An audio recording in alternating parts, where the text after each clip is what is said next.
Nimpongeze pia kaka yangu Mlisho Gambo. Simama kwanza wakuone.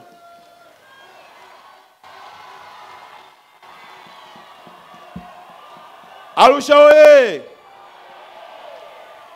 Nampongeza kwa sababu moja kubwa. Katu. Kwa sababu moja kubwa. Juzi ameomba radhi bungeni. Amechonganisha sana watu hapa. Mheshimiwa DC, nakupongeza sana kwa kazi kubwa na kazi nzuri unaifanya. Mheshimiwa DC, wewe ni mtu mwenye busara, ni mtu mwenye hekima, na ni mtu ambaye panapokuwa na changamoto yoyote tukishirikishana, umekuwa ni msikivu na umekuwa unatoa msaada mkubwa. Mheshimiwa DC, Mwenyezi Mungu akupe maisha marefu kwa kazi kubwa unayoifanya, kwa sababu unaonekana kabisa umekuja kuifanya kazi ambayo Daktari Samia Suluhu Hassan amekutuma katika eneo hili.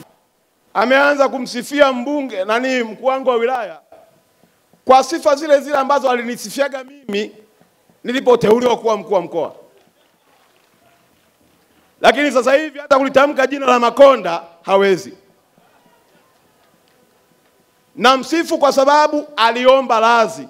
Alikuwa anaenda kuharibu maisha ya watu kwa kuwadanganya wabunge, na bunge lisingekuwa makini na waziri wetu Mchengerwa kuwa imara, leo hii kuna watu wangepoteza kazi kwa uongo wake. Sasa ombi langu kwake moja, awaombe radhi watu wote aliowaumiza kwa kuwafitini, kwa kuwachonganisha na kuharibu maisha yao. Kwa sababu bila kufanya hivyo, ngojeni, mzee Mwandi amesema hapa, safari ya mbinguni hata mimi naitaka.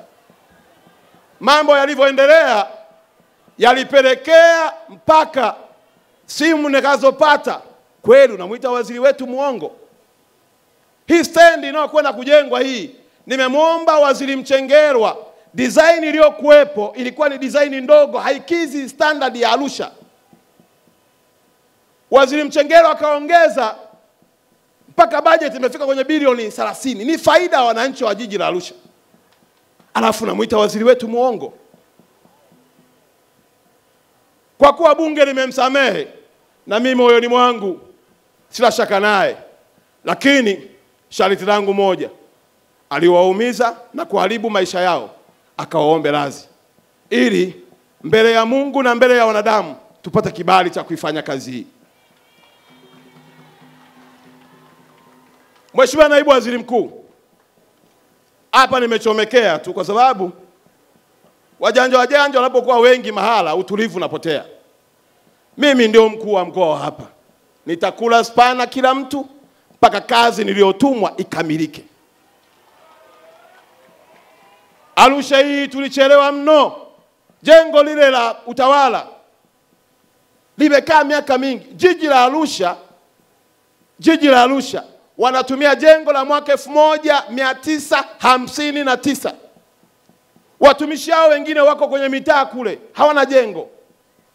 Na lengo lilikuwa hata hiki tulichokianza kukijenga, alitafuta namna na kenyewe kipigwa marufuku kisimame. Sisi ndio watendaji wa serikali. Sisi ndio tunasimamia ilani.